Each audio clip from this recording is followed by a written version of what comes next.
camps are heating up. I don't know how many real storylines or quarterback battles are out there. Big schools that need a quarterback to be named, but like Alabama, everyone's just assuming Ty Simpson's the guy and Julian Sayen's the guy at Ohio State. Let's talk to a guy, Brownie, that may know answers to a lot of college football questions. It's like old school back when we used to watch HBO as kids and we didn't pay the subscription. You had to squint to see through the blur. We're going to see what Staples thinks about Tennessee quarterbacks through the blur. Andy Staples on 3 Sports. Did you have to do that, Andy? We were poor. We weren't poor, but my parents wouldn't buy HBO. I saw a lot of sleuthing going on. People like, oh, it's a guy with 2 numbers. Yeah. Okay. Yeah. All right. There's a start. Great. And then you're seeing, well, maybe it wasn't a quarterback. Maybe it was somebody just throwing for a draw. No, okay. You're not blurring it out if it's not a quarterback.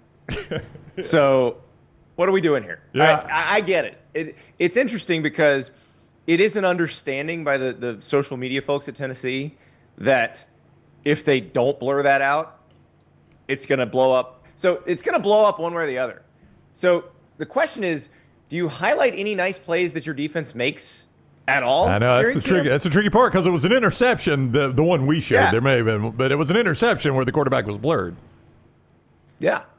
And I've never seen it before. Like that's where we're at in 2025. I guess so. Like Tennessee's quarterback situation is so sensitive that we can't possibly see who's throwing the ball. Well, we talked about, Andy, the expectation for Tennessee, and I think most people 7, 8, maybe 9 wins, but the expectation for Ohio State is to repeat as national champions, and I think from where we sit, we just assumed it was going to be Julian Sayen. But now Ryan Day is saying, hey, it's really a 2-man competition. Ultimately, who replaces Will Howard at Ohio State? Probably Julian Sayen. They definitely have been talking up Lincoln Kienholz, but I don't think – if this were a little more heated, I think you would have heard more about it in the offseason. Like it was assumed coming out of spring that Sayen's the guy, and maybe they surprised us. But honestly, guys, does it matter who throws to Jeremiah Smith? Because you get to throw to Jeremiah Smith. That's right. Like that's going to break a new starter in pretty easily compared to any other situation. Now, look, going as Texas right out of the gate is not easy, but Texas is they've got to replace some guys in the secondary. It's not going to be the same Texas secondary they saw in the Cotton Bowl. So, I don't know. I'm not as worried about who winds up winning the Ohio State one because they're throwing to number 4. But I still,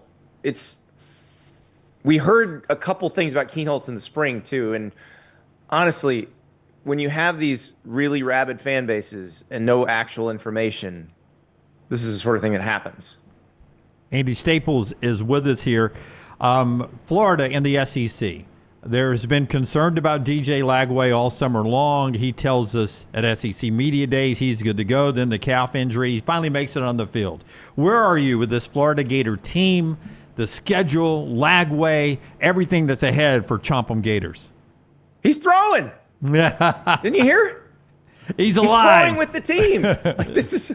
I see video. Progress. He's not blurred. He's not blurred on the video they sent out. He is not. They're not blurring him out for sure. Now, the thing about DJ Lagway with the injuries, and I've said this all along, like in a vacuum, each one of these is probably not something you're all that concerned about. Like this calf thing last week, not something you're concerned about if it's the only thing. But with him, it's been kind of one thing after another with these little nagging things. And so that's, I think, the bigger concern is how durable will he be? And you mentioned the schedule. It is a very tough schedule. It's not as tough out of the gate as it was last year where you had to start against Miami last year. Miami's week 4 this year. You've got Long Island, definitely warm-up game. USF, which is not as warm-up-y as people might think, but it's still something they should handle fairly easily. Then you're at LSU and at Miami. So once you get past those first 2, the schedule is just gnarly the rest of the way. So the question is, can he stay healthy throughout that gauntlet? And I think that's the big question, because I think if he is healthy, I think Florida's one of the better teams in the SEC.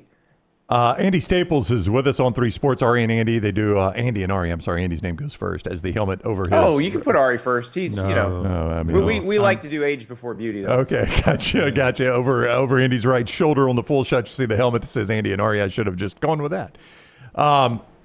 If I told you, and I know Lance's answer here because I know where he's going, If I told you they won one of those 3 games, at LSU, at Miami, host Texas, I tell you they win one of them, tell me which one it is. Ooh. I think they could win any of the 3. Oh, I agree. But I'm only giving you one, so I guess that's a way of saying which one's most likely they win. Well, I think... Ooh, that's tough because if I say at Miami, you also have that kind of how much did you get beaten up when you played LSU physically? Yeah. And that's a tough back-to-back on the road. Let me reframe it because you're missing a game in there. It's a 4-game stretch. People are looking at this as a 3-game stretch. It's a 4-game stretch where you go at LSU, at Miami, open date, Texas at home, at Texas A&M. You got to go 2-2. You got to go 2-2. Anything worse than that, it could get bad real quick. I mean, there's a lot of teams in America that aren't 2-2 in that stretch. I mean, no, I know that's the thing. Florida's situation with this schedule is such that if you can be better than you were last season, where they're 7-5 last season, if they can be better than they were last season, they're probably a playoff contender because it means they're in games with teams that are making the playoff. So there is a chance that next year we could have major turnover in this conference. And I'm talking about as many as 6 or 7 jobs opening up. More pressure, though, coming into this year. Is it Brent Venables or Hugh Freeze? Ooh, that's a good question. I think they're both under tremendous pressure. Freeze has one of the more manageable buyouts in the SEC, but I think Freeze has the more I don't know. I'm excited about seeing John Mateer play quarterback at Oklahoma, but if you said take one roster over the other, I'll take Auburn's right now. And I think Auburn's schedule is more manageable at Oklahoma. You know, we talked about Florida's schedule and how hard it is. I think Oklahoma, the last 7 games of Oklahoma's schedule are the hardest 7 games I've ever seen a team have to play. Now, that's before the season, and maybe some of those teams will play differently. But I think it's a pretty safe bet that those 7 teams, like 5 or 6 of them, are going to be really good. So that's the issue I have with Oklahoma is you're still trying to get the offensive line better. You don't know what you got at receiver yet. You're excited about the quarterback. You're excited about the new OC. But Auburn, you love the defense. It's one of the better offensive lines Auburn has had in 10 years. You love Cam Coleman. You love putting Eric Singleton Jr. with Cam Coleman. They're going to be able to run the ball. So that it really, do you get competent quarterback play? And like Jackson Arnold does not have to win the Heisman Trophy. He just has to not throw a crippling pick 6 in the 4th quarter in several games. And I don't think that's a huge ask. So I think Venables is under more pressure. It's a long way of saying I think Venables is under more pressure because I think Freeze has a better situation.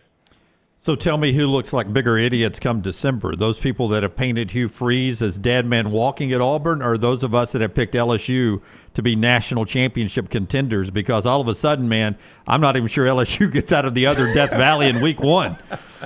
Well, I mean, the thing about LSU, if you're going to go, because my coworker, J.D. Piquel, has picked them to be the national champ, that's a big limb to go out on. I think it's very safe to say that LSU is going to be good. They're going to be competitive. They're a potential playoff team. I think that's perfectly reasonable. That's a lot to ask, though, to go from where they were last year to national championship good. And they did do a really good job in the portal, especially on defense. They built that defense up because if you look at last year, they didn't really change their personnel much from the defense in 2023, which was very bad. They just changed the coaching staff. And Blake Baker did a better job, much better, if you look at the stats, with the players he inherited. Now, he gets upgraded players too. So I suspect their defense will be better. Now, a lot of it's on a rebuilt offensive line because they had some really good offensive line go to the NFL. But so I think it's like if LSU winds up 9-3, do you feel that bad about saying they were going to make go win the national title? Because honestly, if you go 10-2 in the SEC, you make the playoff, you have a chance to win the national title. So I think it'll be the people who said Freeze was dead man walking if Freeze winds up winning his way out of this. Because I look at that situation and everybody's saying, "Oh, their recruiting is bad," and you see the Auburn people saying, "Well, we're trying to follow the letter of the rule with the NIL offers." No, this is Florida from last year. This is identical to Florida from last year. Billy Napier loses to Miami, loses to Texas A&M. Suddenly, the money people at Florida are out on Billy Napier.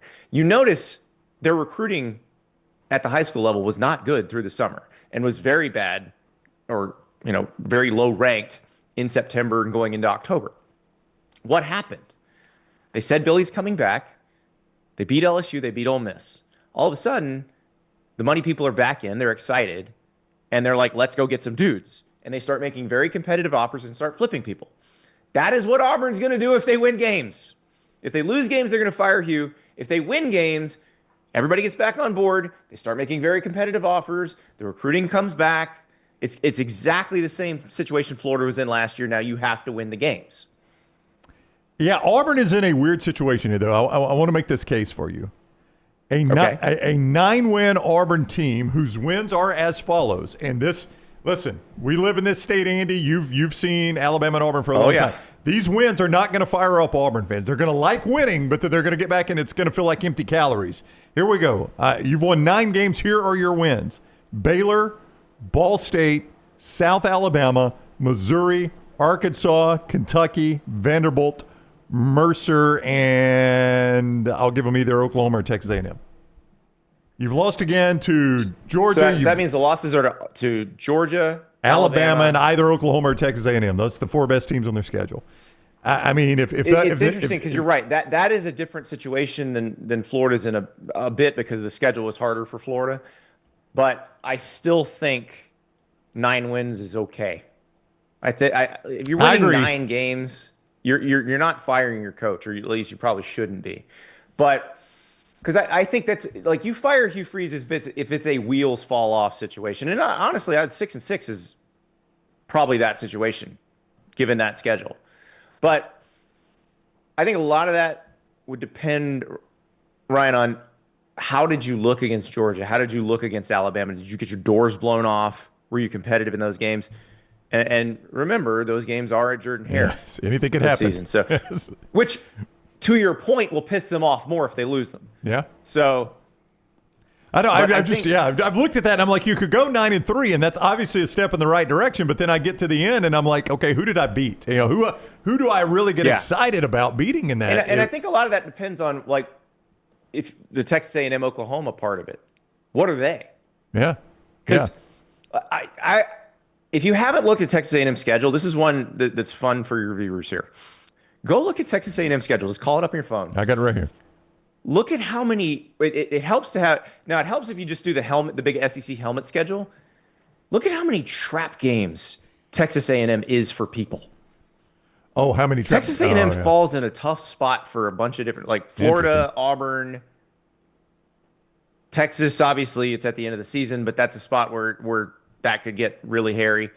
So Texas A&M's like team trap. Oh, they are. They got LSU a week before a bye, which is before the Bama game. LSU, that's the other one I was thinking. Yeah, okay. Yeah, right before a bye. Because the thing we're not talking about with LSU, obviously, like, Brian Kelly's buyout's too big to fire him, and he's been good. But they're used to national titles. Like, if you're a coach at LSU in year 4, you're supposed to have already won a national title. The last 3 guys did. Okay, I'm not asking you which team is going to be better. I'm going to ask you which team is more improved in year 2 under these coaches. Sherrone Moore in Michigan or Kalen DeBoer in Alabama?